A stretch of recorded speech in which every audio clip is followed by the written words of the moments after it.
racers, welcome to RCSS, RaceCraft's Start and Survival. This series breaks down the most crucial phase of any race, which is the opening. That is the first 20 to 30 minutes of the race, not just the one, not just the launch, but the whole early phase where races are won, lost, or thrown away. So a lot of drivers take too many chances at the start, burn their tires, damage the car, or get into avoidable incidents, and once that happens, it's no longer racecraft. It's just a progression with consequences. Racecraft is about taking opportunities and not forcing disasters. Sometimes the smartest move is to let the other driver have the corner instead of both of you ending up in the balls, you know? So in RCSS, we'll look at every start through the three pillars of racecraft: safety, defense, and attack, each analyzed separately in this exact order. That means you'll see the same beginning of the race 3 times, but each time with a different mindset and focus. No jumping around, no confusion between the topics, just clear, structured racecraft. So let's get into today's start of the race. It was quite a calm one, which is great for the pilot episode, so we can focus a bit more on the complete basics.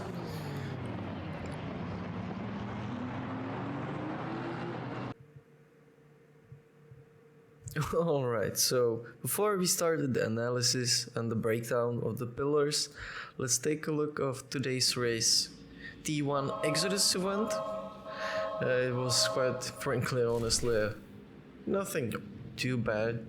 Just a little bump coming from the Merc here, which caused a little chain reaction in the front of 3 cars.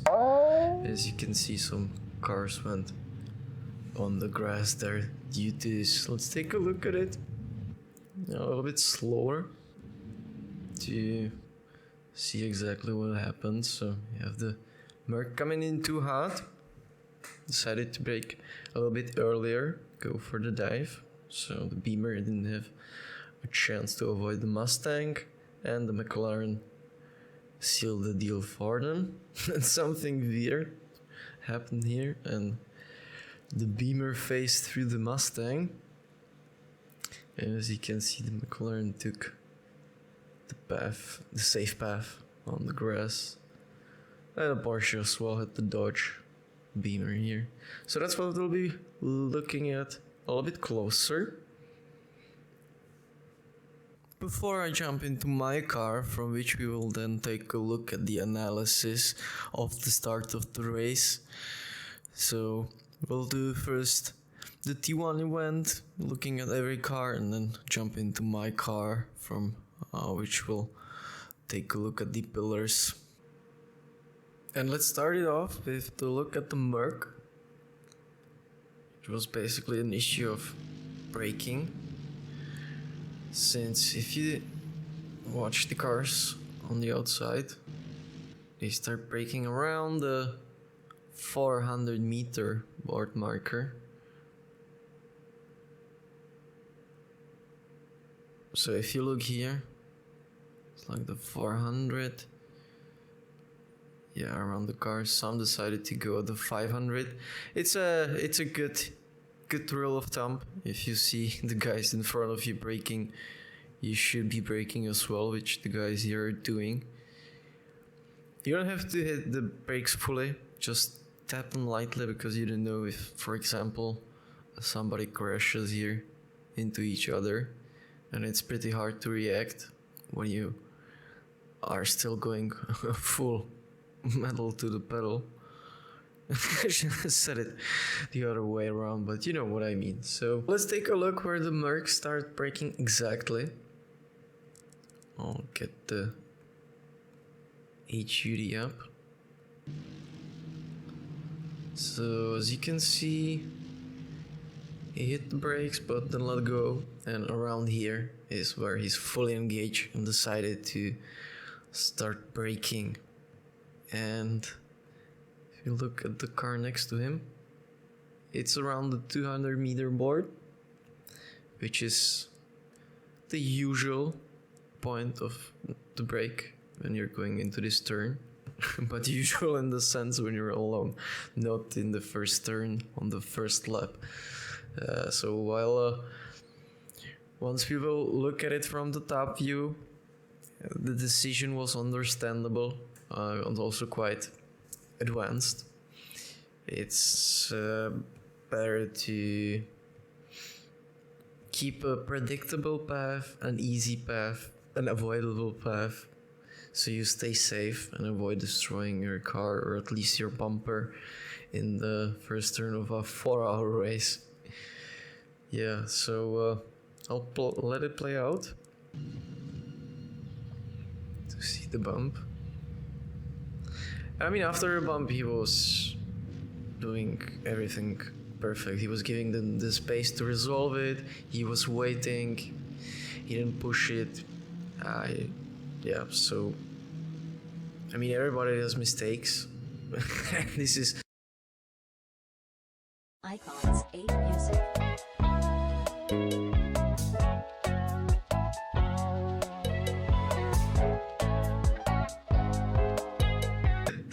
that's something quite unpleasant. So let's take a look at it from the top view then. And I'll let it play first slowly so we have an idea of what we're gonna check out. Yeah, there's the bump. And then he did everything right. Okay, so let's get to the thing I imagine happened, or he was hoping to do. I'll try to use the markers. Hopefully it will make some sense. Since you can see that the gap here is quite big, and I guess that from his point of view, when he was looking at it, since you have a nice group of two here, these guys belong together, outside, inside, and it would make sense that this guy on the outside would get connected with this guy on the inside, which in fact would leave the Merc a chance to connect here in the free space with the black car for the outside inside as well. And I bet he also had a backup plan should anything go awry. He could just simply avert, hit the brakes, and go for the inside here. And maybe try to fill the gap here, depending on what happens, or just continue on the inside. It was a solid plan. If it was a second lap, for example. Because, again, the situation is very unpredictable in the start. And I'm gonna remove all the markers to show you what I think sealed the deal. Because, yeah, the first issue is, for sure, the Merc should have started braking here or somewhere here instead of whatever he decides. But also, what we will dissect is this McLaren here. While he did nothing wrong on the entry part, he came in too hot as well, which caused the second bump into the Beamer. But since Mercedes had the backup plan here, either divert or continue, I think he didn't count for the fact that he's gonna dive and deny this plan, which leaves the Merc with the only way to go is forward. And he was too fast in that direction.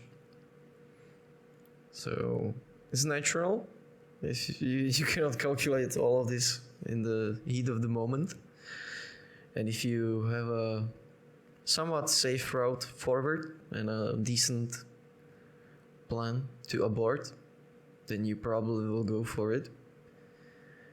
And again, I understand it, it's quite advanced thinking, but it would be much better used in the next turn or in the second lap and avoid destroying the car, since in a 4-hour race you will pit in the next hour, and that's like, I don't know, let's say 20 laps, 30 laps, and with 30 laps you lose definitely like 2 seconds at least with the aerodynamics. And yeah, let's see, that's 1 minute already for basically a risk which could have been used wiser a little bit later. But thankfully it was nothing major. They could have continued, the rest of the pack didn't get stopped, so yeah, it's nothing major. It's just so we can learn from it, use all the chances and look at it fully. Alright, see the perspective of the Beamer then. So here we are in the Beamer. There wasn't much the guy could have done. I mean, he's going nice on his side, on the inside, trying a little jab on the McLaren, didn't follow since he saw it's too dangerous, got hit. Couldn't do nothing else than just swerve to the right, but could have caused a spin. Yeah, and then the sad resolution here. So I'm gonna slow it down a little bit so we can see what actually caused the issue with the Mustang, which we're gonna dive right after this one. Slow it down to a nice comfy pace. So maybe from the moment of the hit will be better. Yep. There's nothing you can do here. If you hit the brakes, then you're gonna hit for sure, because you have people in the back. You cannot hit the gas, you cannot swerve through anywhere. So yeah, nothing you can do. But this is what's interesting, the phasing through, which is I think what confused the Mustang and led to the crash here. Yeah, which was quite unfortunate. Threw the Aston out of the track and caused further damage to the Beamer, which I think was quite detrimental to him in this run. Doesn't look that bad on the footage, but stuff like this happens later on as well, so if you can, try to take the chances where you have much more bigger chance to gain from it than lose. But yeah, it was a heat of the moment then versus humans, right? So we'll take a look at the Mustang now. Here's the Mustang. Couldn't have done much at the start of the crash, but we'll look at the situation here.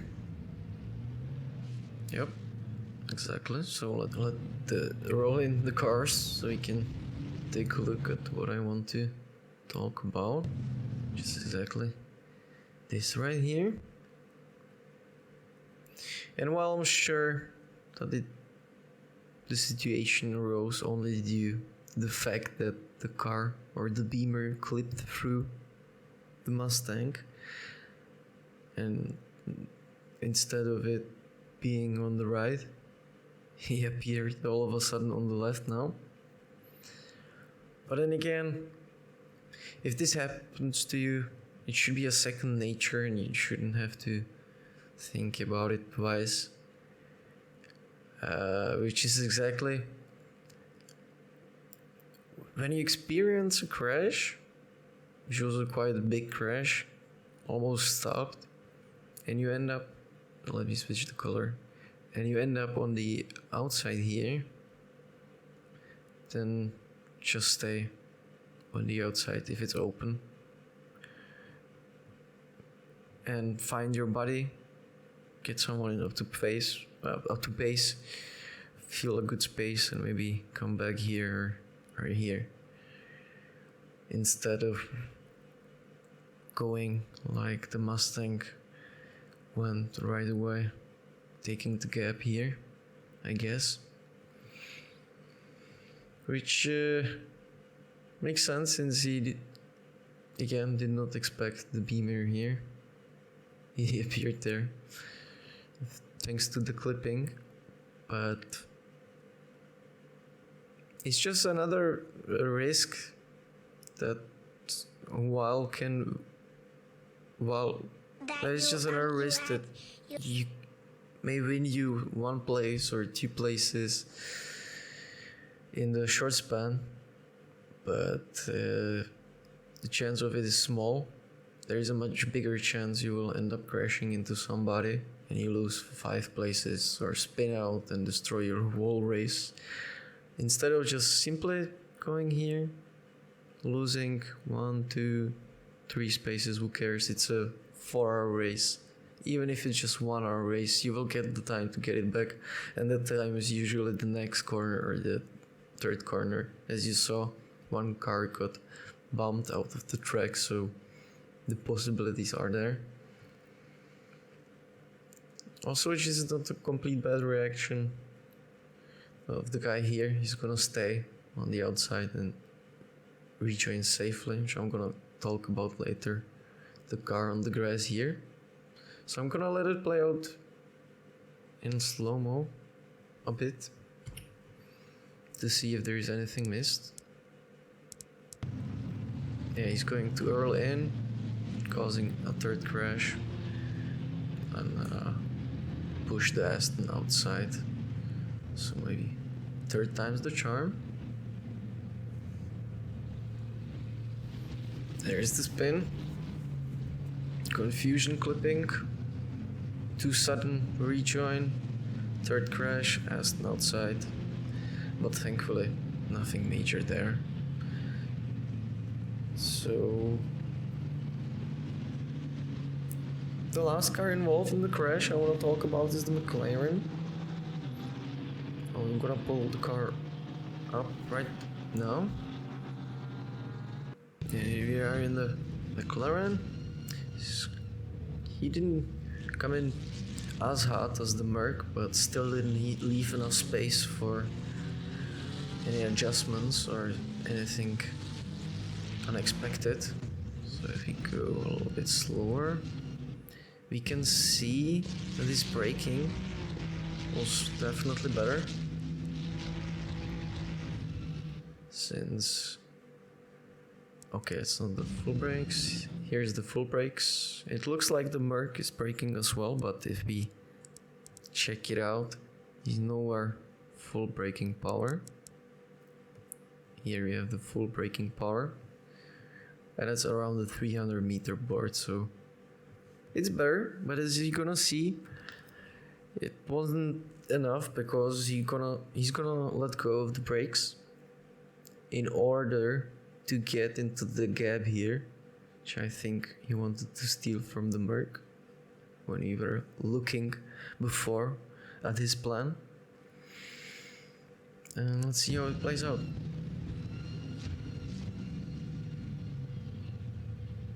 Alright, so already coming in too tight in here, and instead of, I don't know, maybe slowing down or going off track, it's better to go off track and just continue your path than to avoid getting one bad, I don't know how to call it. It's not a penalty, but one marker of going off track.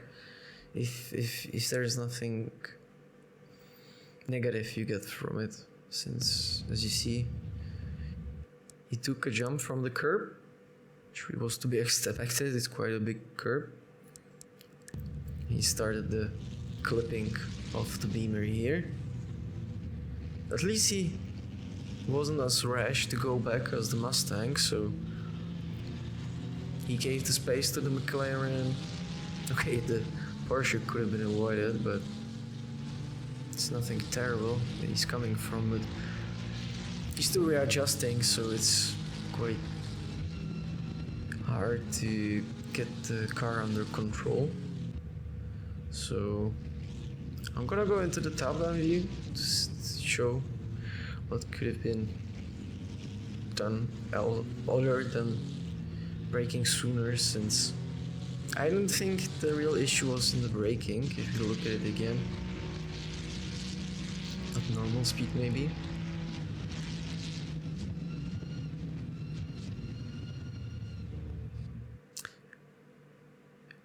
Yeah, there wasn't much to do beyond just hitting the brakes fully now. Which, let me see what's in the back. Quite honestly, there wasn't much action behind him. I'm not sure if he doesn't use rear view mirrors, but would have been definitely much better in the long run for him, since yes, maybe he kept his place through the turn, but then due to the damaged bodywork they were able to overtake him later on. So that's probably what we're gonna see in the top down here. I understand something else if you are in the moment and are calculating everything and then later in the breakdown. But then again, it helps you to be better prepared the next time, and maybe you will be able to avoid it. So the idea here was most likely to squeeze into this gap here, but since the crash occurred here, the car slowed down too much, and due to this high speed he wasn't able to squeeze through here. So beyond just stopping here like I was suggesting, which really isn't that bad of a decision, it's always better to do a complete dead halt and save the car, save the race, than risk damage and destroy it in the first turn when you didn't even get the chance to fight. So my idea would be an alternative route. Once the contact occurred, which you can clearly see, I would simply start hitting the brakes much more, so my turn radius is better,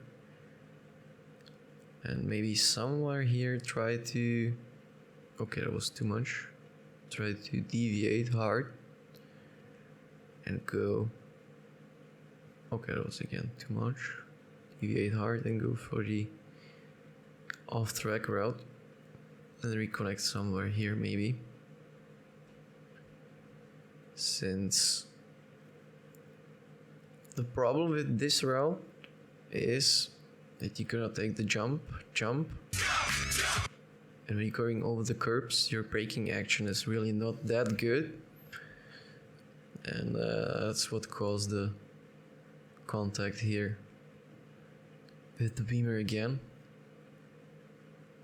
which again wasn't that terrible, but should the drivers react differently, or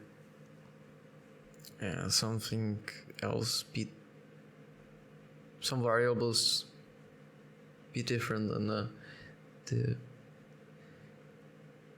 race for everybody could have been affected or destroyed, since this is in the front pack. And if you take out, like, what is this, 1, 2, 3, 4, the fifth guy, then it's gonna be a pile up and a red flag immediately. So thankfully that didn't happen. It was quite peaceful. Gonna let it play out once more. And there was the jump from the curb. Not enough turning power. Face clipping. But at least he rejoined in a safe manner, letting us space for the McLaren there. Which is the last point of the T1 Exodus, which I want to discuss.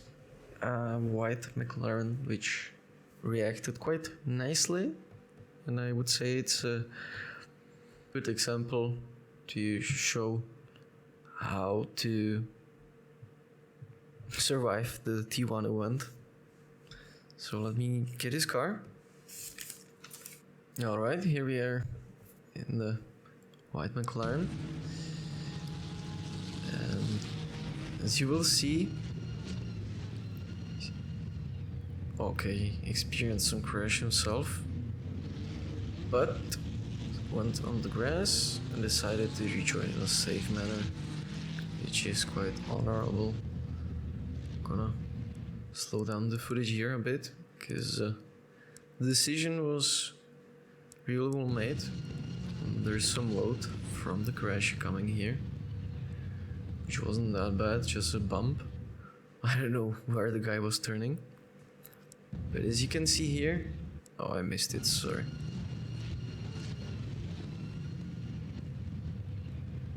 There it is.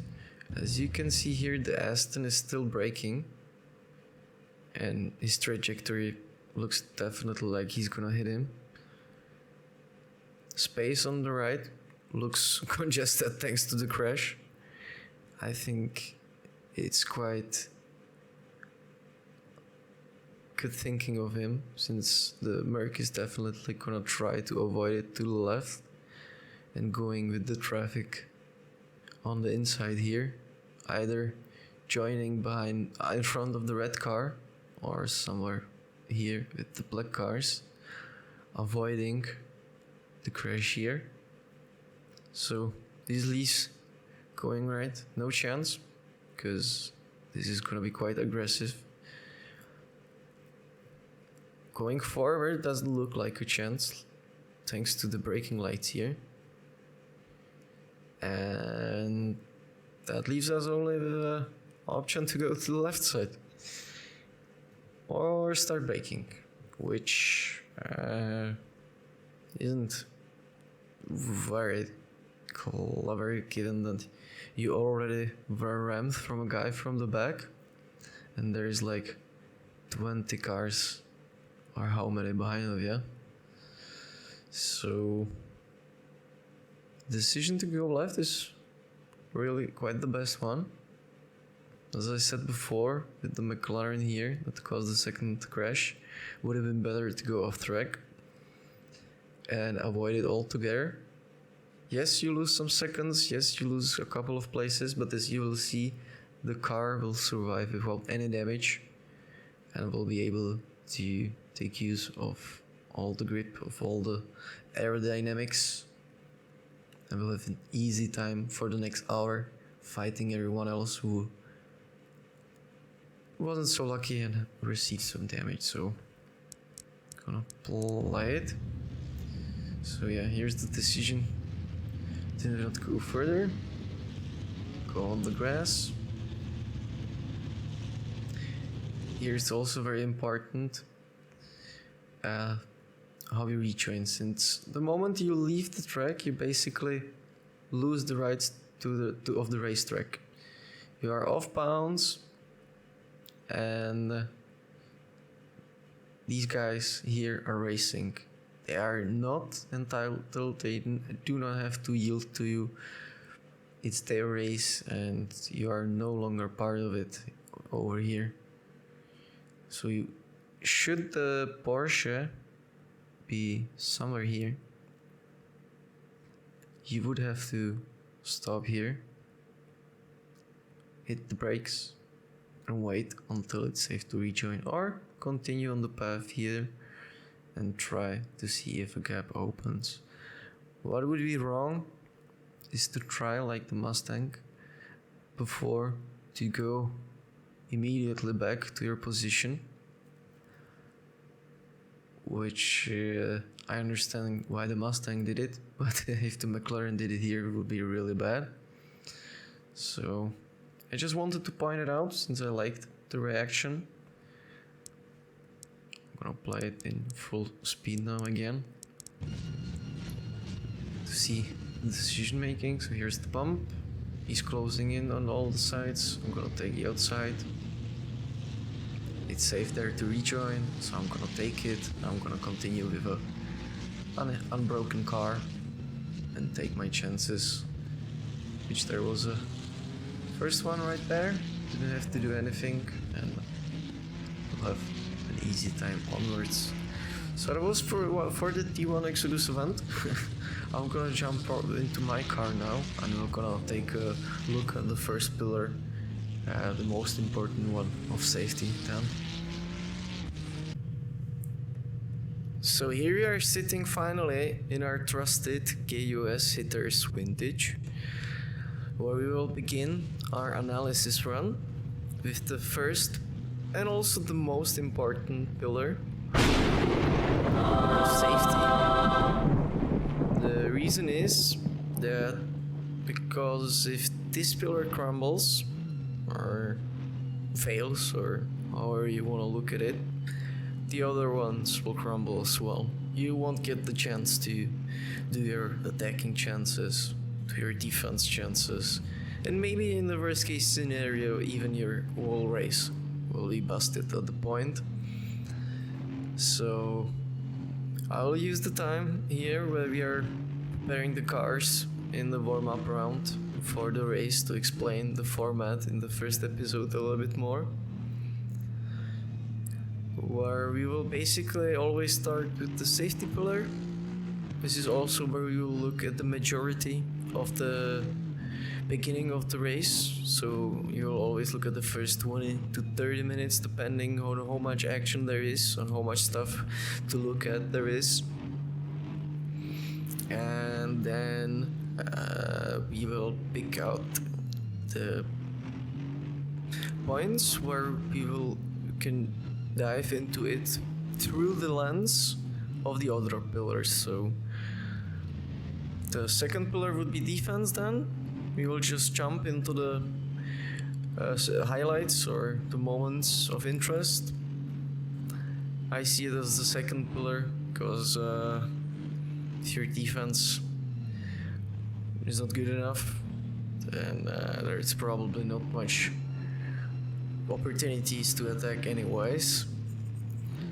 So that leaves us with the last pillar, the attacking pillar, and it will be also the same. You'll just look at the moments that we've seen during the safety run and go through it through the lens of attacking only. So we will focus only on one aspect always, beginning shortly. I think, yeah, this should be the start of the race with something I'm quite glad that I got the chance to show, because I was talking about it before in the T1 Exodus event dissection or analysis, and it's basically how I was talking about it. It's better to do a complete dead halt on the track, especially in the first turn, first lap, where the speeds are low and people can see you. It depends, sure, you cannot do it in the front pack, but if you're in the rear or you have the space, then completely go for it. So as you can see, the crash is gonna happen there. Talked about it a little bit, and yeah, I stopped here completely to avoid getting into the Aston there. No troubles here. These guys were quite fast, so there wasn't much amazing positions to be won from me in this race, but it was pleasant regardless. I think here you're coming slowly to the bumped car. Yup. It's probably something you can look at it a little bit deeper. The only thing I wanted to show is how to react. Basically the Aston in front of me did it as well. Regardless of if you feel like you can dodge it or there is enough space, you should hit the brakes at least a little bit. Yep, and the Porsche as well. And go to the outside to make sure that nothing weird can catch you off guard. But that's about it. It wasn't too much of a situation there, so wanted to just talk a little bit more about being more proactive with the braking. You will lose only, let's say, half a second, 1 second at most, even 2 seconds, but it will prevent you from going too fast into a situation that could have been avoided. If the guy who was spinning out decided to just hit the gas to get out of the spin and drive into me, then I would have had much harder time. Oh yeah, here's the contact. Maybe that's the bump car I wanted to talk about. Nah, let's leave it for the defense.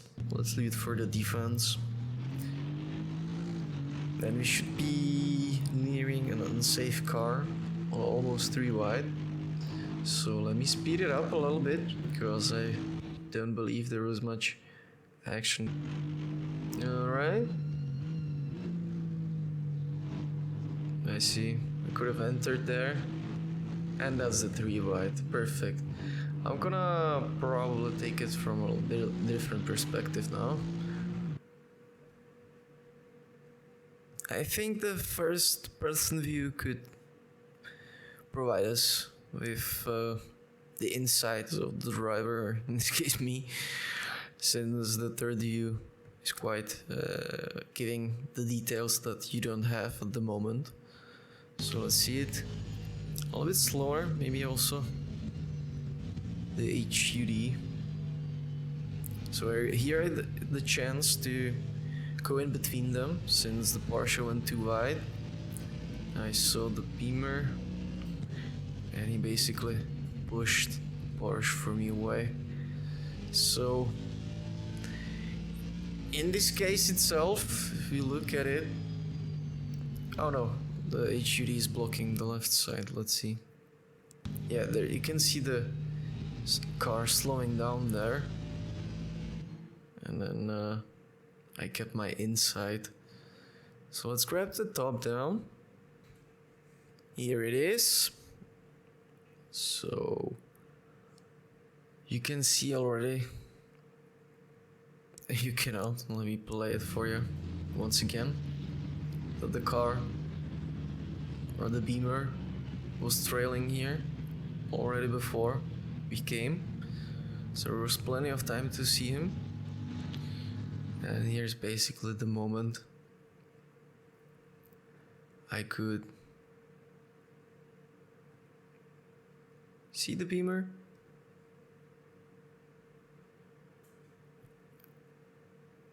And there, it's something you have to think about up front. It's because you also could be mistaken and predict him already rejoining, keeping similar speeds with this guy, but that didn't happen, and he truly was very slow. So the situation over here, the guy is taking nicely the inside. The Porsche going too wide to my speed. Basically opening the middle for me. I could potentially take. Would be quite an easy win for me in the place or position. But then again, if if you have watched the Beamer sooner, which is probably another tip that I want to give. Be looking always into the front. Don't focus only on the 2 guys or 3 guys in front of you. Some people have like a tunnel vision. They look like only in the front. Keep flashing your eyes from time to time to the front. Naturally, you wanna be focused here, but also keep blipping here to be able to react to these kinds of things.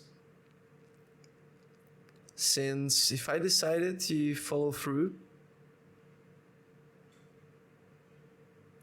with the attack here, let's say I squeezed into the middle,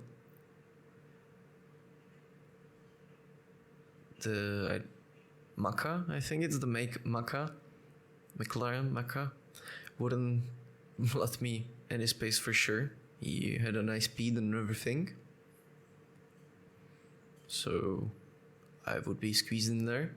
But the Porsche can, given that the car in here was blocking it, as you saw and will see again, will rejoin, which would lead to either a collision or him having to brake.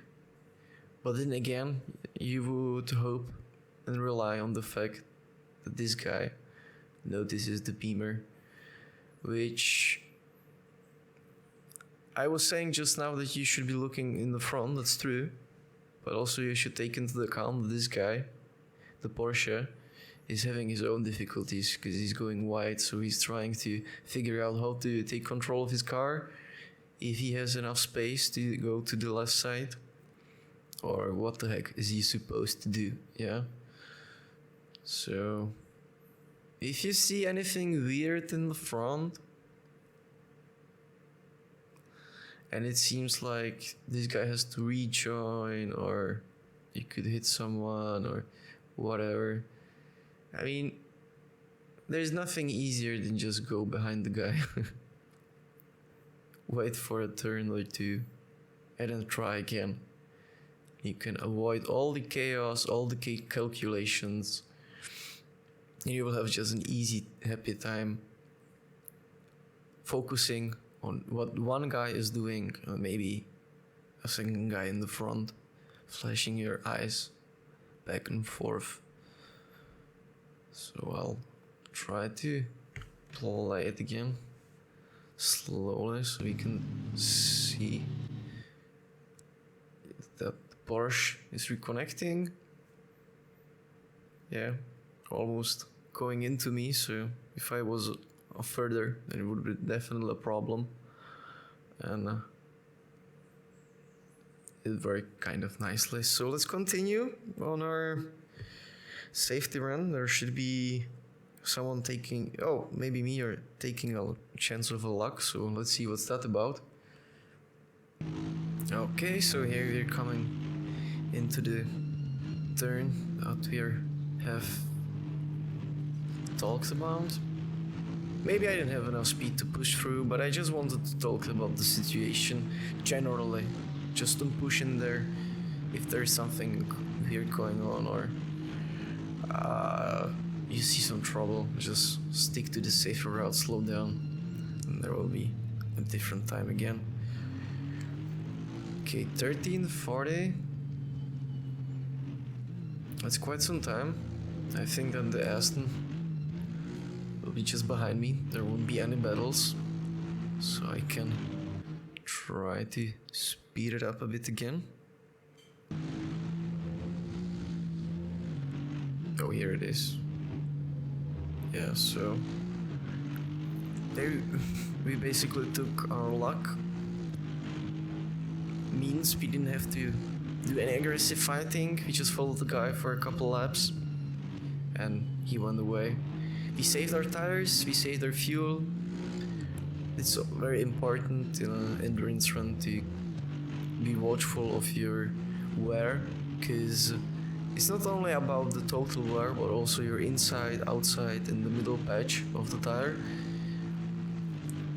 Too big of inequalities, and the car will start to slide, and that's seconds you really do not want to lose, just because you were pushing too hard when the guy was willing to let you in for free. So there should be an approach almost 3 wide. So let me catch up to the Audi a bit. Yep, there you go.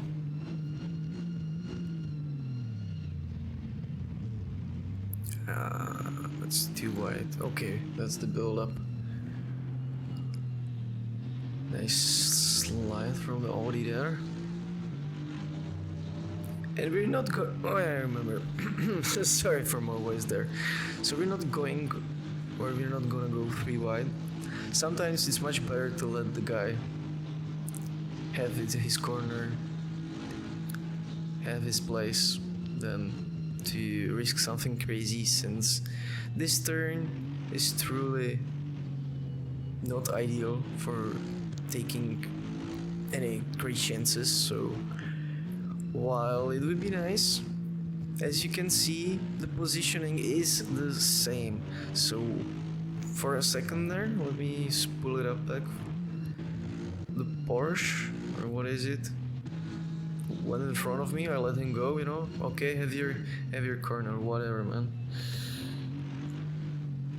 Okay, not really, I didn't give it away, but I didn't force it. I didn't go to the Audi. I didn't do anything weird. And if you just the idea, what I was trying to say before, was know your corners, know which ones are safe, which ones you can try to do risky maneuvers, which one you cannot. If this was a different corner, for example here, I wouldn't mind going 3 wide. Okay, that's very nice from you. Thank you, Porsche. It's something we will talk about for sure as well in the defense pillar. And basically, I don't know how many basically words I can put into this thought, but keep simply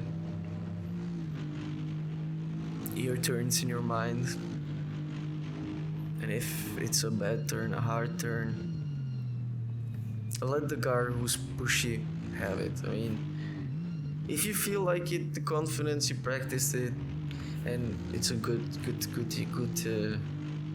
build up for you, then sure, don't throw it away. But sometimes it's not about the guy being better or faster, but maybe someone who is not aware of the corner being as difficult, someone who maybe is still learning the track, who doesn't understand that it's such a risk to go into the corner as fast, and you will end up in a crash, not because you did anything wrong, not because he did anything wrong really in his head, but simply because you expected him to take the same precautions as you, of which he was not aware of due to him lacking the experience with the track, for example, or not being aware of already having destroyed tires on the outside, in the middle, on the inside, or whatever. So the last point of the safety pillar will be in a jiffy. That will be a safety giveaway. I'll basically give away my position or my place or the turn, because I felt like it, you know? I felt the pressure is too high, that the guy was already being too pushy. I didn't have the proper control of the car I wanted into the turn. And I also saw that he was, I must admit, faster. These guys in this race had truly amazing lap times. I'm nowhere near that, so I'm trying to focus on the racecraft and these kinds of stuff. That's what I kind of understand and know how to do and maybe talk about. Not so much about being fast, that I'm learning that part as well. But I think that's the red McLaren. I'm gonna give it away to you. Because, yeah, look at this car. The wrecked bodywork, going wide, taking the chances without any build-ups, almost crashing into me. Maybe bumping before, but I think he didn't. And let's see what's gonna happen. Or how I'm gonna give the position away, and also why. So it looks like it's definitely gonna be the red Maca, because he's way too aggressive. Yeah, and this turn is narrowing, but it was not on it. Let me see. Maybe on the T1.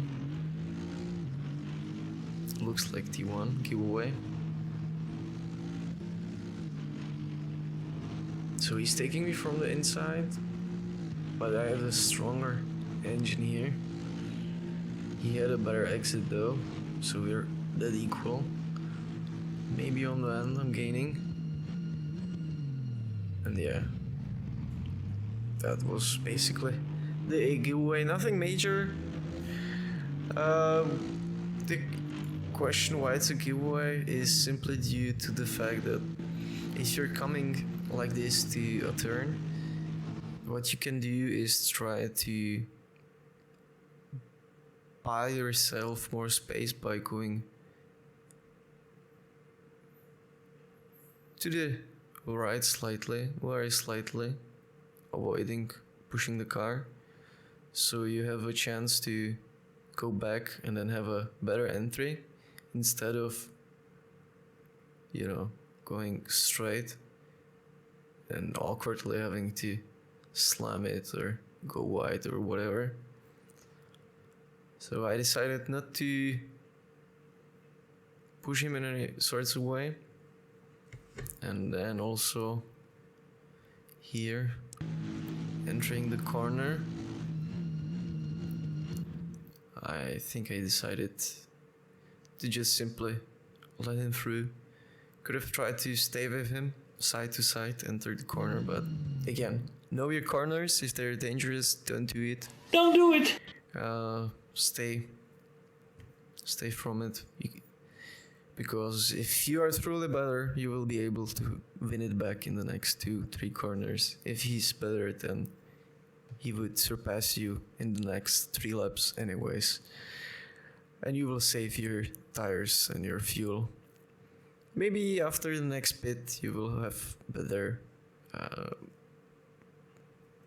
conditions to take it all back. Since he can be fresh from the pits and you could be almost on the end of your stint.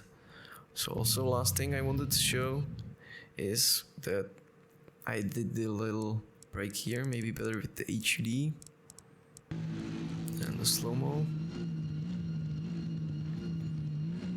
Since you never know what trajectory is he gonna take, if he's gonna slip, if he's gonna overreact, lock the rears, I decided to simply brake again to open the space for us and get a better entry on the apex, since he's sliding a little bit too wide, and I can get the chance to get a little better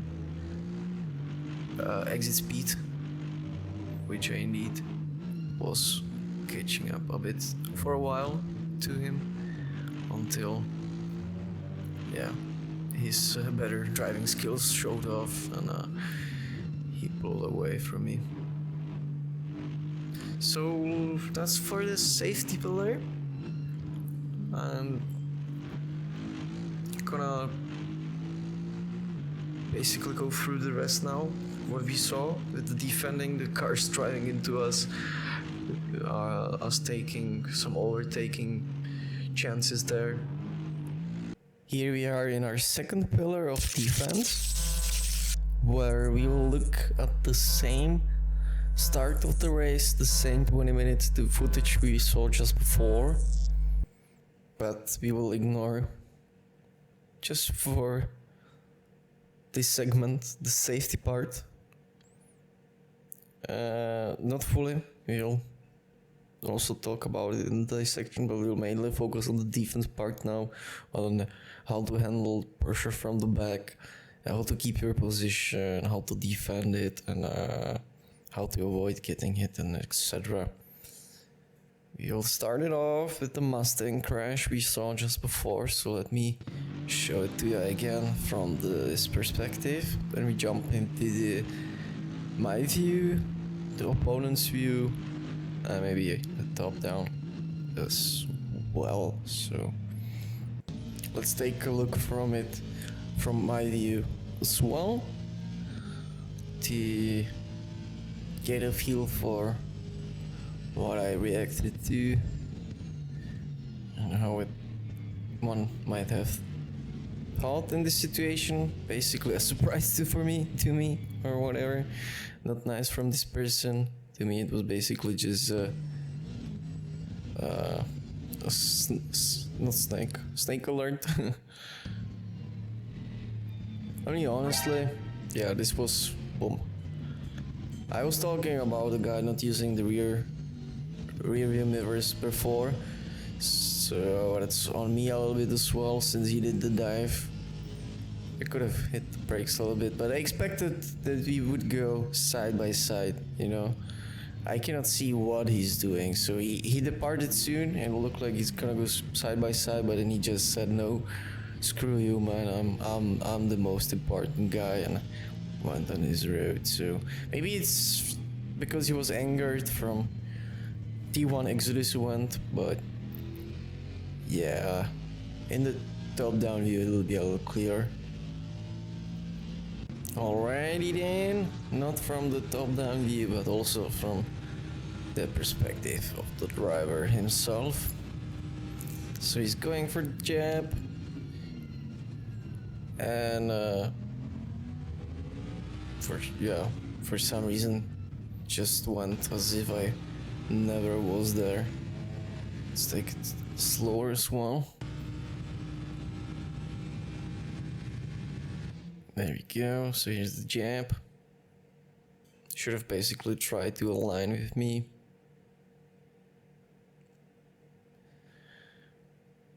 Given the fact that he's slowing a lot for this tight turn, and he follows his usual path as if he was alone there, and there's the crash. So now to the top down.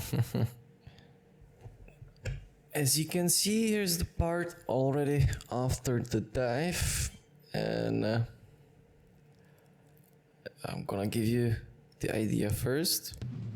So you're going side by side, and then for some reason he pushes me off, and the race continues, thankfully, without any problem.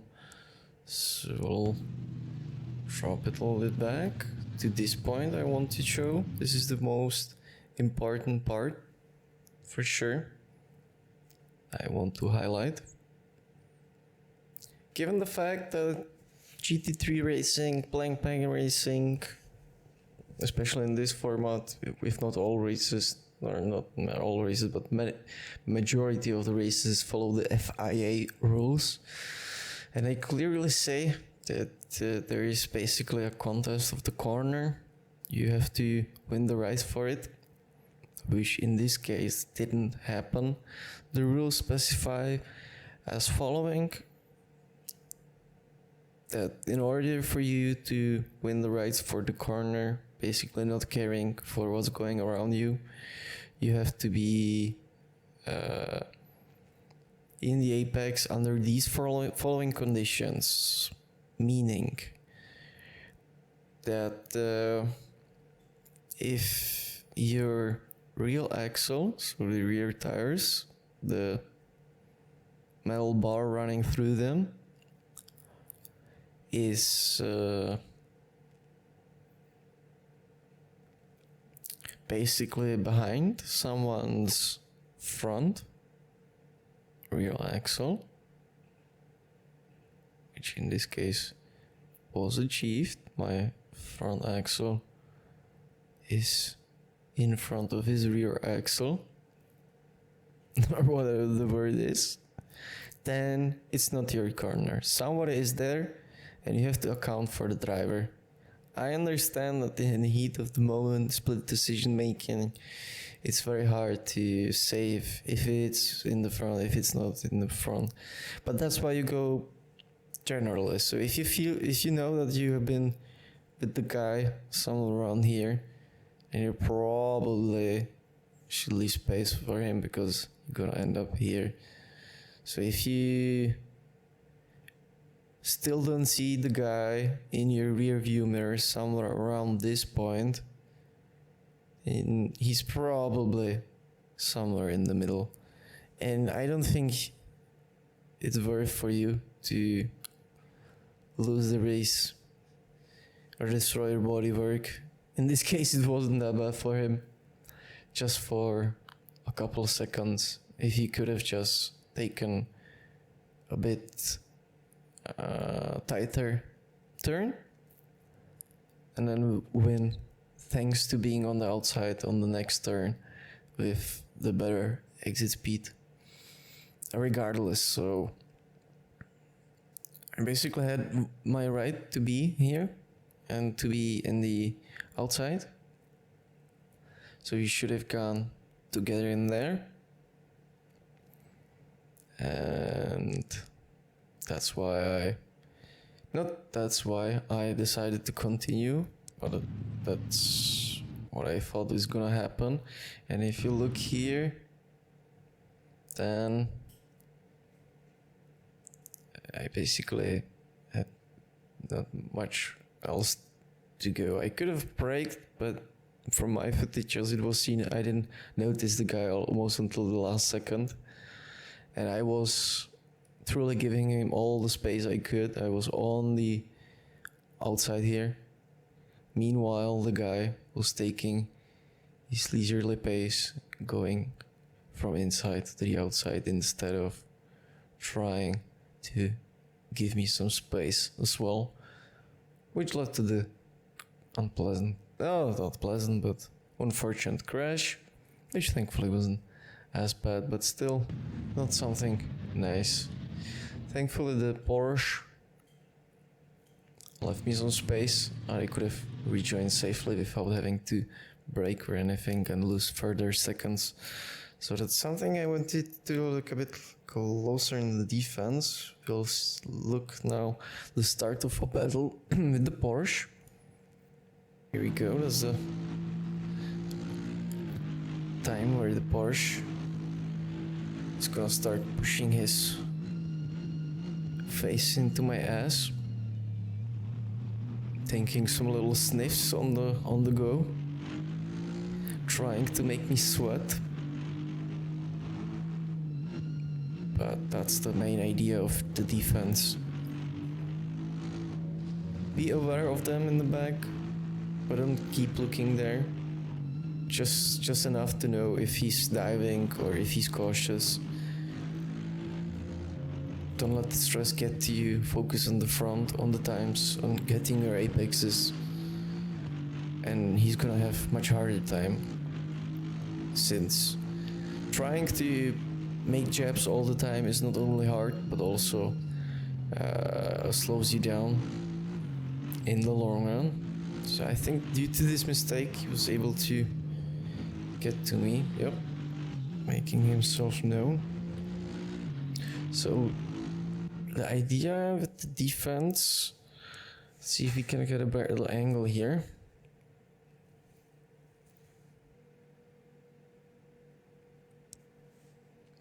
So I ran it back a little bit, so we can get a better look at the defending part. I don't know why I was showing the front when it's all about the back.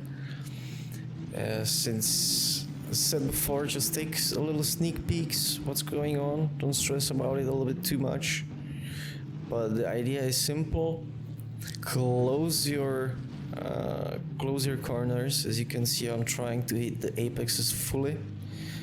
So this leaves him basically no room for the dives. Should he go for a dive, it's easy to readjust. So as we can see, he's trying to go in there. I'm not letting him in, I'm squeezing through, keeping the next apex to me, even fully. Because thanks to this, you will get the full width of the track. And I was able to defend this for very long from my position. And he's a faster driver, as you will see. He's gonna overtake me and I won't be able to retake the position. So I bet he was getting quite angry with me. And there will be a little pile up behind me as well. So if you have the space, like in here, ignore everything, do your usual thing. Drive your outside, inside. But close the apexes so the guy cannot get inside.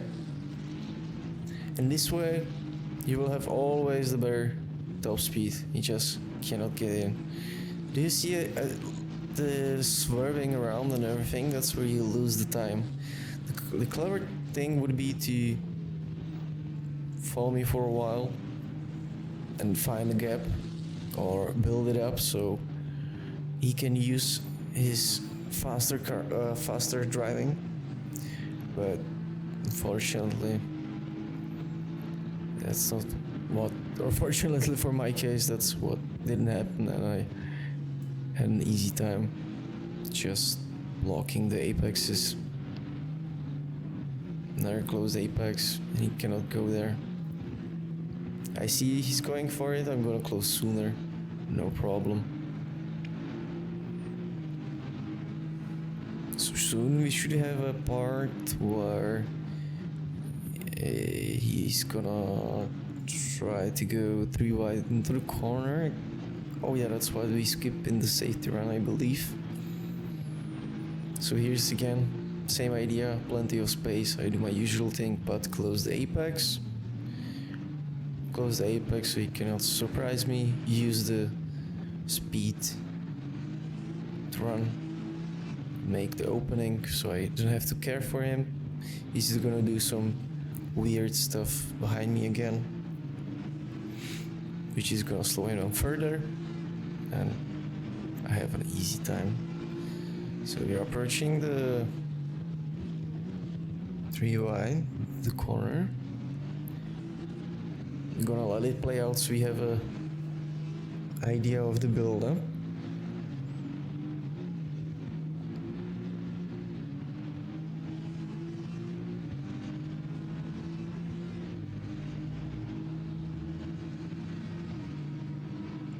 Oh yeah, there we go. So, was that it? Not yet. I believe that's from the safety where we dissected it a bit further to... Yes, we did. Yes, we did.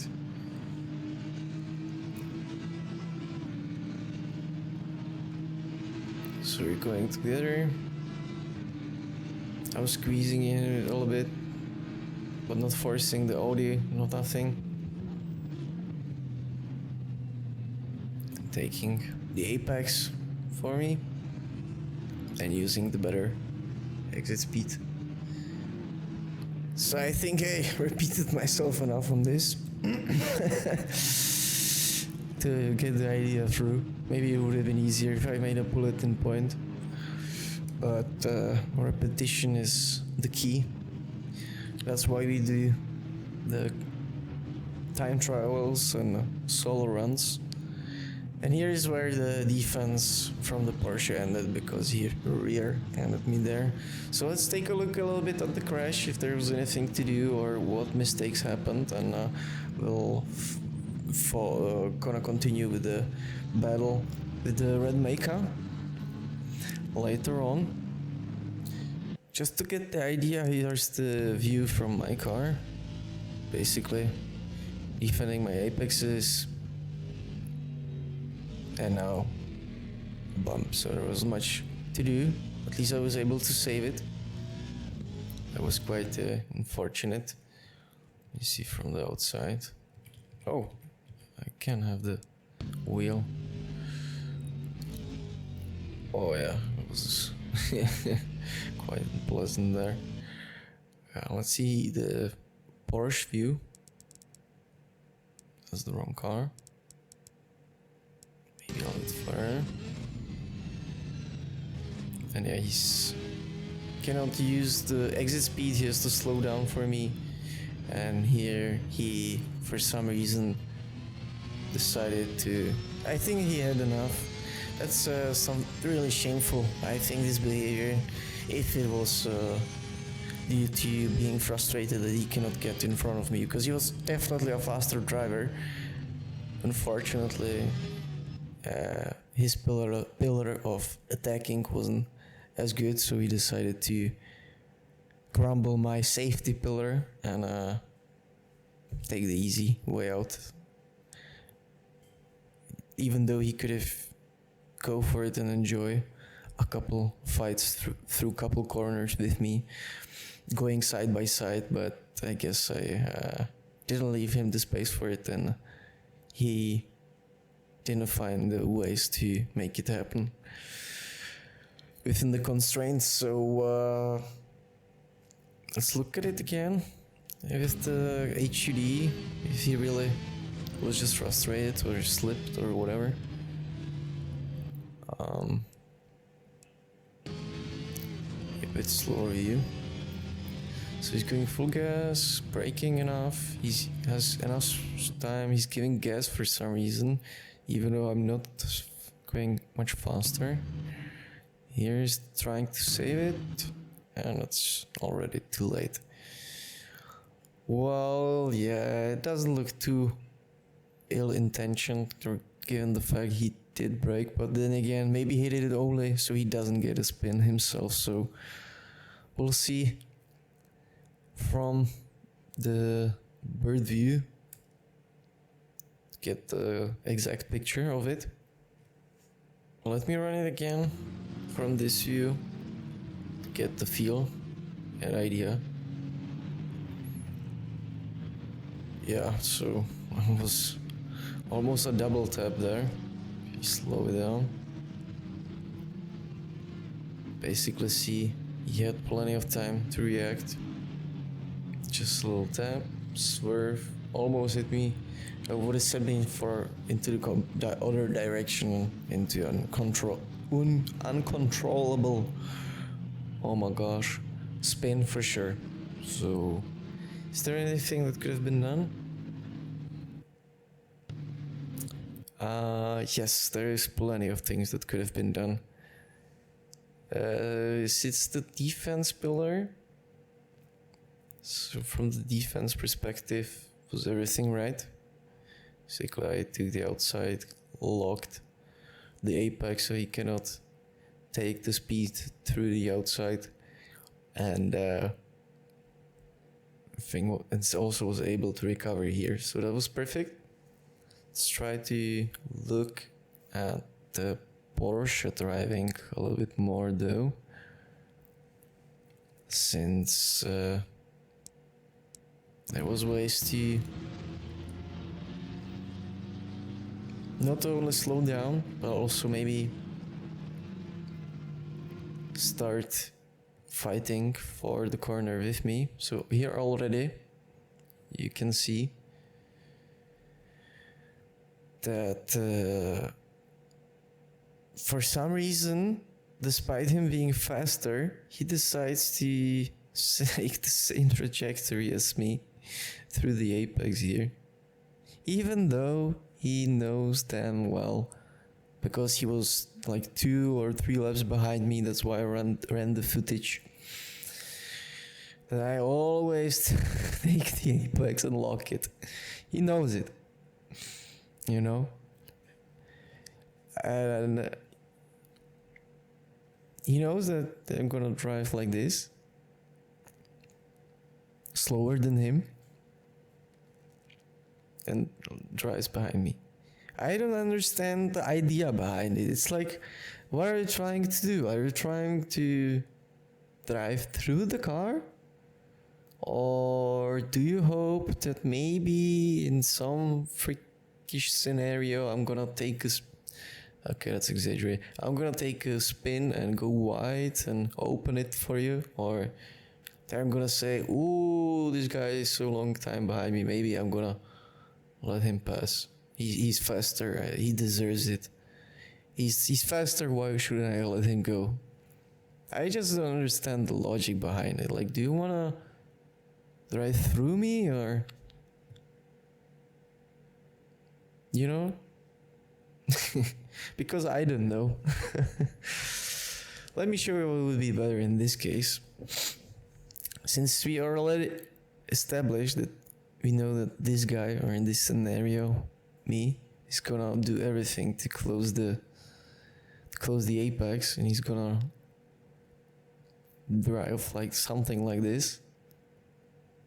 If I was the Porsche, and you can see that he had the chance even for it here, I would simply take the outside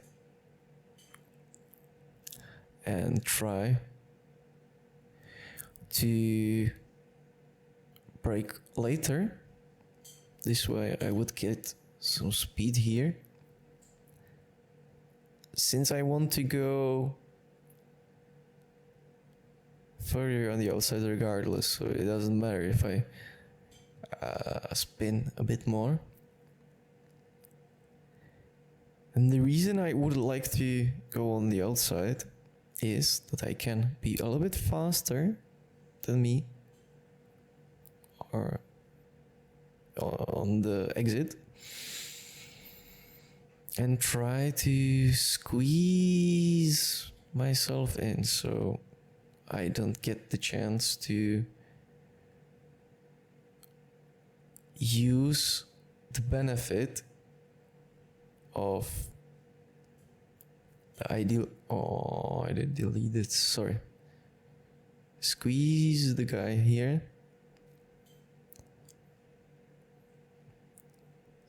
in order to prevent me from utilizing the ideal line and getting better exit speed. Since if he would do this, look what my line would be. I would have to readjust and take the inside, which would force me in effect to start braking, because I have a car coming from the outside on me now, and I'm coming in too hot to do this. So this would be perfect for the attacking pillar, but I think you already can see that it's at least a bigger chance of doing something to my driving and getting ahead of me, instead of trying to drive through the car when he was doing here. Yeah.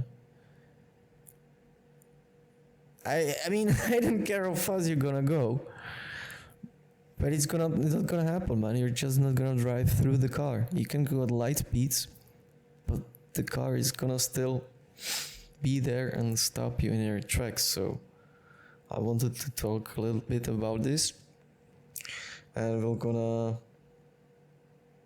look at the battle with the red mecha. Alright, the battle with the mecha is gonna start a little bit later, but I feel like you should get the feel for it, what the driver is like, what information was there. So already we can see similar behavior, trying to drive through the car, almost crashing into me, not really trying to build up anything. Yeah, just hoping that I'm gonna swerve away and or acknowledge that he's the faster driver and let him through. Which is not the fun for me, honestly. I like to battle for my place, to get some action there and just drive through. Then I can do time trials, you know.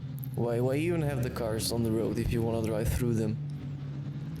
So, the basic stuff I was talking about, the apex, closing it.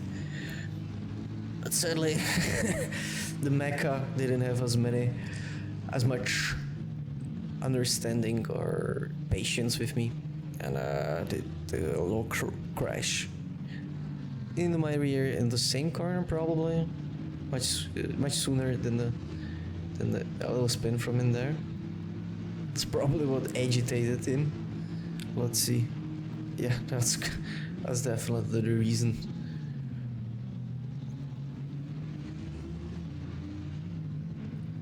And it's the same corner. I might be mistaken, but I believe it's the same corner. No, it's gonna be the same corner. Okay, so maybe he's cooled down. But you see, he's much faster driver. He's pulled up to me with no problem. But for some reason, he's just staying in the back. Doesn't know what to do with me. When I close the apexes. I mean, it's not only closing the apexes, but at this point, if the guy is just trailing behind you, you don't have to do much else. So I'm not sure where the crash is. Maybe oh yeah, it's gonna be here soon. I was looking at the wrong notes, sorry there. So nice Audi attack, that's gonna be in the attacking pillar. It's gonna come up. So Audi is out of the game because the mecha crashed into him. Or should take a look at this for sure. Many cars involved. It's gonna be a little bit harder. Sorry, it's on me for missing it. At least we have now the full picture of what's gonna come after this, and I can skip straight to the points. So it looks like yeah, they decided to do the stuff we talked about before, driving behind the car, not trying to force any mistakes in the driver, because if you look here, for example, the Audi is getting in the back and then trying to get into the inside through. Okay, that was just a mistake. Mistakes happen as well in heat of the moment. I mean, I got in front of him. He was closed by the mecha, so didn't know if he can go on the outside. Into the turn was faster, so should have braked earlier for sure. Couldn't do nothing here because he was squeezed, and then the bump from the mecha. So the mecha is truly just an aggressive driver that didn't care and wanted to do a nice double kill, which he succeeded in. Sadly, it took the Audi much more than me. I was able to regain from the slide. I didn't even notice the slide, how smooth it went. And then basically trying to defend the apex as long as we can. And what we're gonna see then later in the attacking pillar, he's gonna go too wide. gonna retake the position. But we will have to defend it right here, coming into this turn.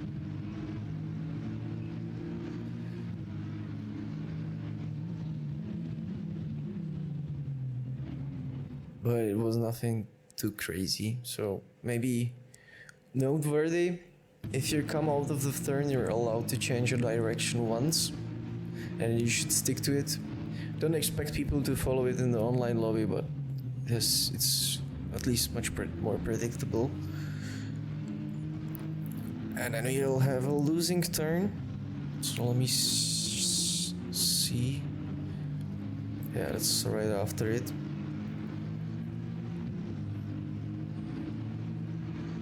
So my notes were up to pace, but I just missed the slide I received with the bump.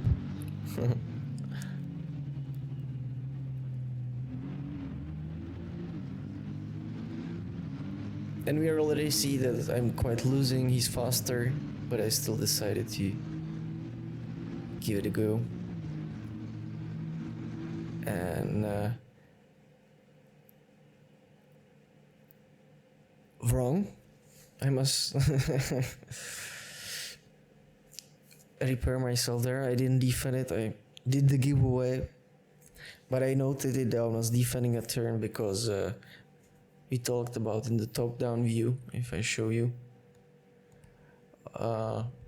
what to do approaching this turn. So the idea would be, if I decided to defend, to try and no, that's too aggressive. Okay, let me draw the normal path. This is the path I'm taking. Pretend it's straight.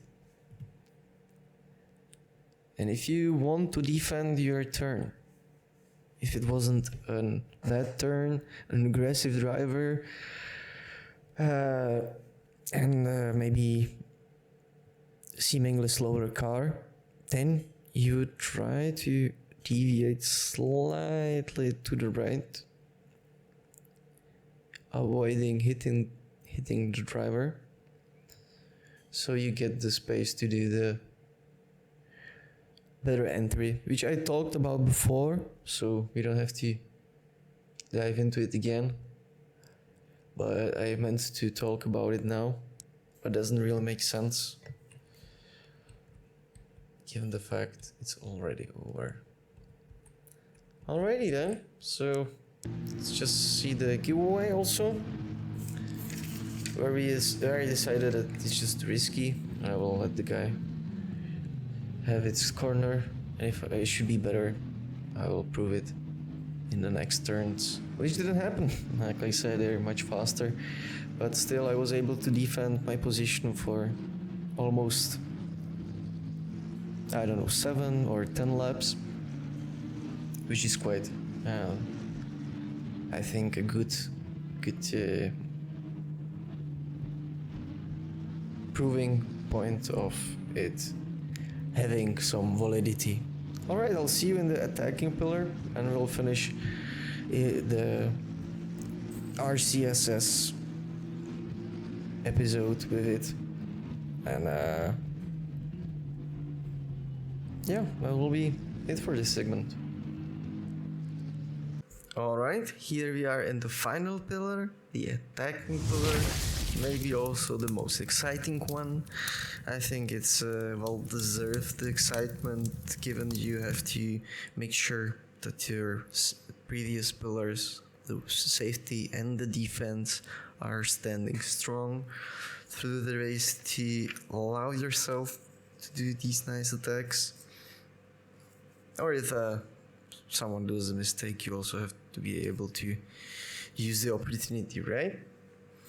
Exactly. That's why we're gonna focus only on the attacking now. Since we are looking at the same footage, we don't have to talk about the defense, the safety no more. In the usual race, everything is going basically at the same time in your head at once, but it would be quite confusing if I try to jump between them. in one point, I think it's from my explanation already confusing enough. So we're gonna take a look just at the highlights of the attacks. Since we saw the footage multiple times, there's no need to refresh the memory. We'll look at the pink Porsche pedal. Nothing too major, just a nice use of the inside there. Continued by making sure that I have the better exit speed, keeping on the outside here, and I get the better exit and can rest easy, so we can run this a little bit slower to get into the thinking of the attacks. If I go here, you already can see that I did a little dive, but dives are no problem if they're well calculated.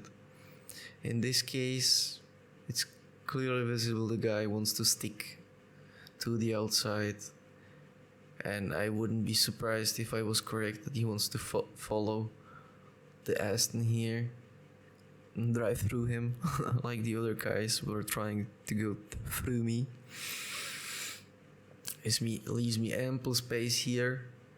This guy here is so far that if anything wrong happens with my dive and he brakes too hard or these guys crash, I can go off track. First of all, I can go off track, and second of all,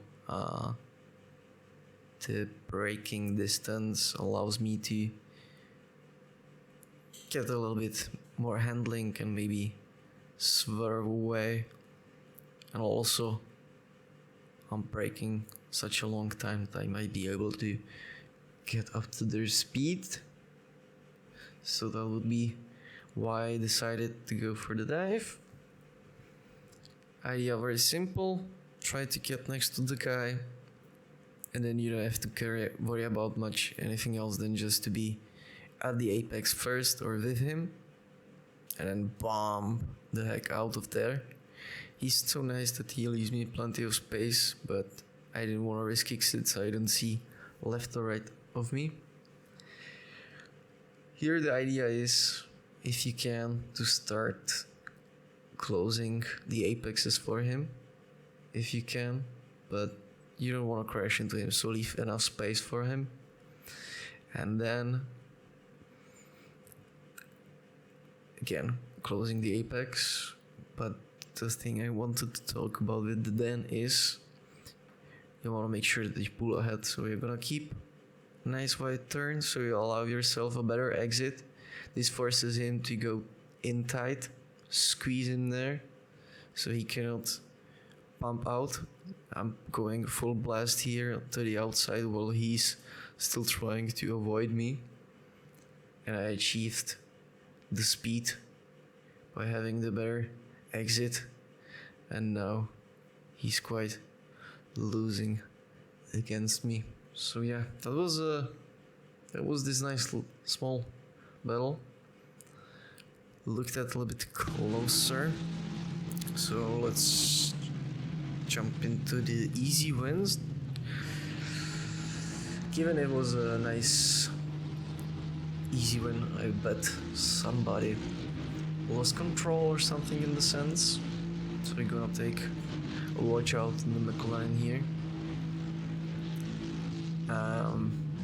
There's not much to do since he's so far, so I'm gonna try to take my usual apex, which is quite made difficult by Porsche here.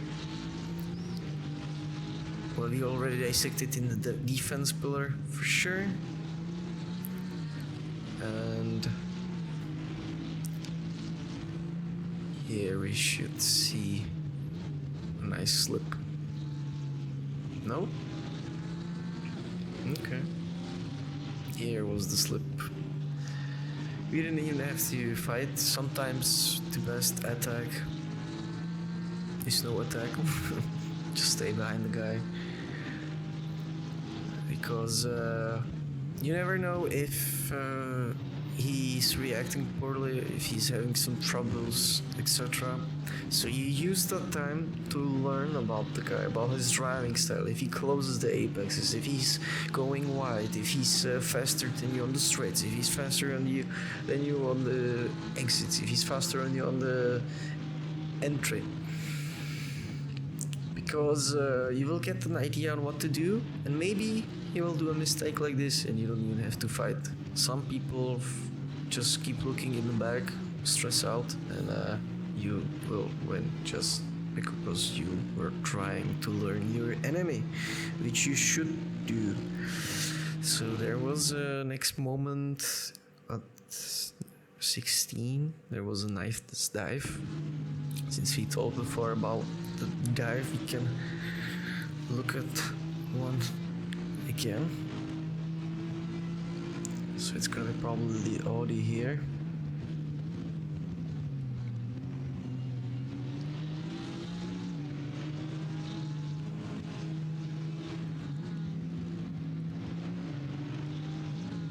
Yep.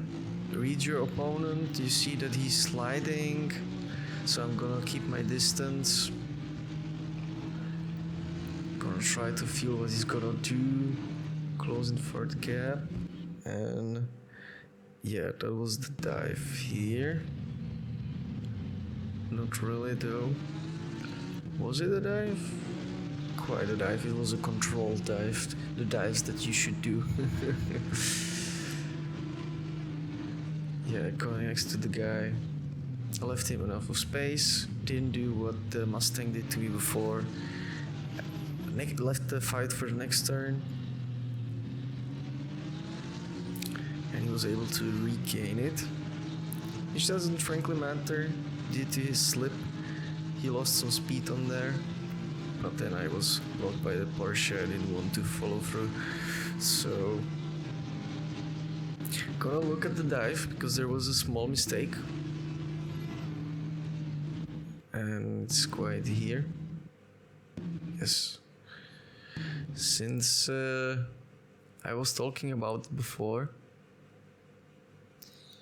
you really want to buy yourself as much of the track as you can when fighting. So, usually the guy with the more space will have more ability and chances to get the better exit speed, and that's what's gonna land you the win. So as you can see, I left him plenty of space here, which is safe, very safe. But then again, we saw the guy was quite unstable with his rear spinning into the corners. So I didn't want to destroy a race for somebody who's faster than me. But if you feel confident going into the turn, have got enough space here, like you're in the front, then try to go a little bit on the outside, squeezing in the guy, so you can then use the full turn while he has to awkwardly drive by you. So that's the mistake of forcing myself to go too narrow, but at least I didn't crash him. And I'm pretty sure if I was able to buy myself the space, I would have better entry. I could have won it right here, but the next chance was kind of here, because if I squeeze him in again, didn't go for the outside, I could have just tried to make his life a little bit harder by squeezing in here, and he has an awkward angle to turn. So that's the two mistakes, but I'd rather be safe than sorry. especially if the guy is already faster. Maybe in the next race I will be able to bring a better pace or find a community where I don't struggle as much to find any places, and we will be able to find or dissect much more. But I feel like this is the perfect start to get the general idea and the feel for the format, because the guys were driving nice, they were fast, the situations were easy to see, to understand, nothing crazy happened, which leaves us the perfect space to try everything out without going into something crazy and getting lost into our markers, for example. So that's something we covered in the defense pillar. Let's see what we got next. It's gonna be another dive, which is quite nice since it follows the spirit of what we've seen so far. And let's get a feel for it with the build-up again. Oh yeah, it's gonna be the Maca dive. Nothing extraordinary, just a simple retake, but it shows why it pays to keep calm and don't do any crazy changes of your trajectory or ideal line, because sometimes and most of the time keeping it cool and steady is the fastest and best way to get forward and ahead of everybody else. So it's gonna be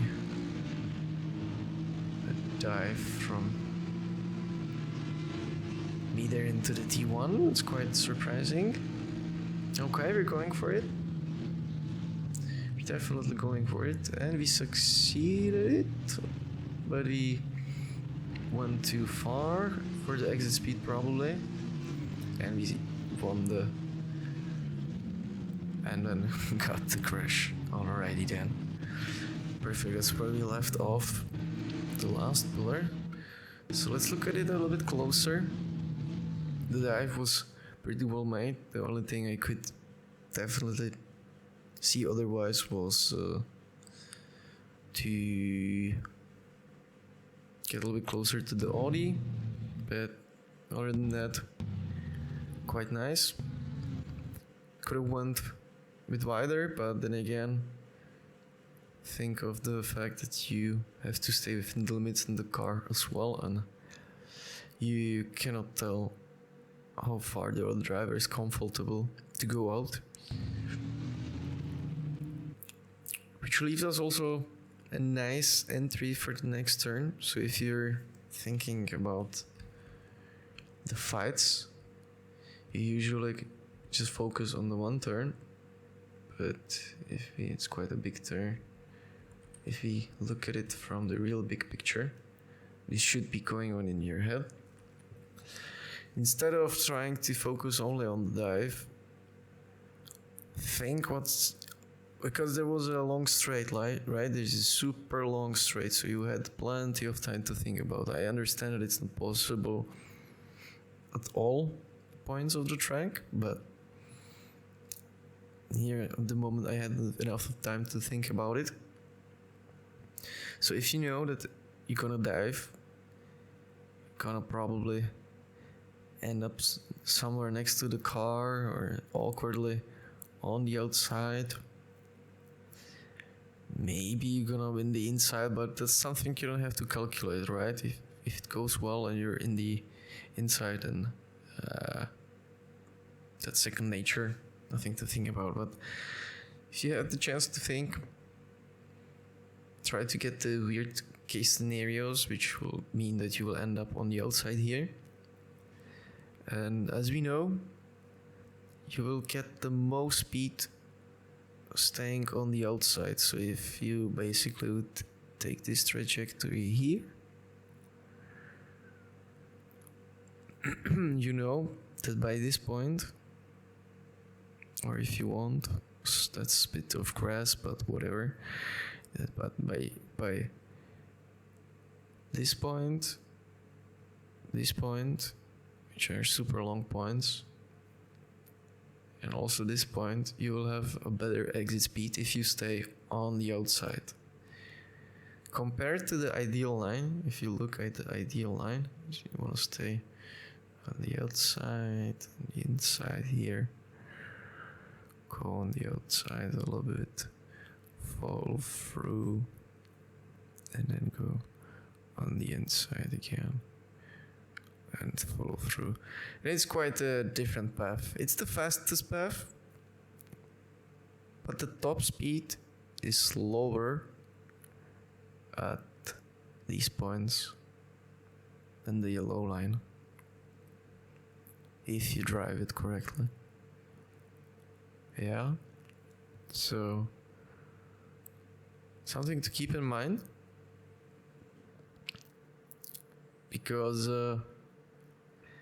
should it be the opposite layout, imagine if the track didn't go to the right but we had the same layout now to the left, yeah, it wouldn't be as beneficial to be on the inside. So in this case, you want to think about if it's profitable for you to be in the next turn on the outside or on the inside. On the inside, yeah. Because if it goes here, that's what I wanted to say. Forget this idea, that was wrong. If the turn goes to the right here, and you would end up here on the outside, then look, you drive and you're on the inside, which will leave the red arrow on the outside, faster top speed. So the guy would have an advantage. So in this case, if it was the opposite, you actually want to let him pass you and then dive him later to go on the outside here. Okay, so if you know that you're gonna end up on the outside, I will have the chance to be faster on the straights, then go for it. If not, then it's maybe not as good, and you wanna try to shift the places with the guy. So that was a good to the idea of thinking far ahead. Gonna play it out again, that the top speed really does matter once you get to it. And we'll have the last moment of the attacking pillar right here with the dive retake, since the guy took it too wide. We make sure to go inside, leave him enough space not to crash into him, and take the win, at least for the turn.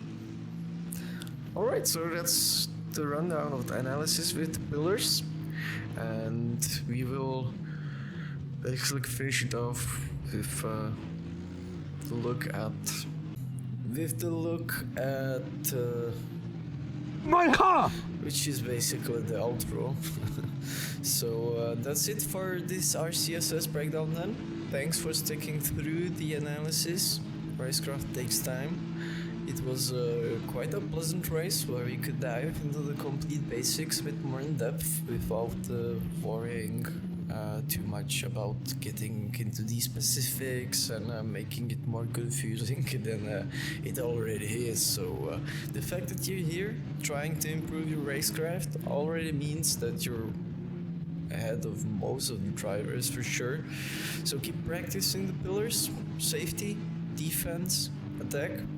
Apply them one race at a time and you'll feel the difference for sure. So see you in the next session.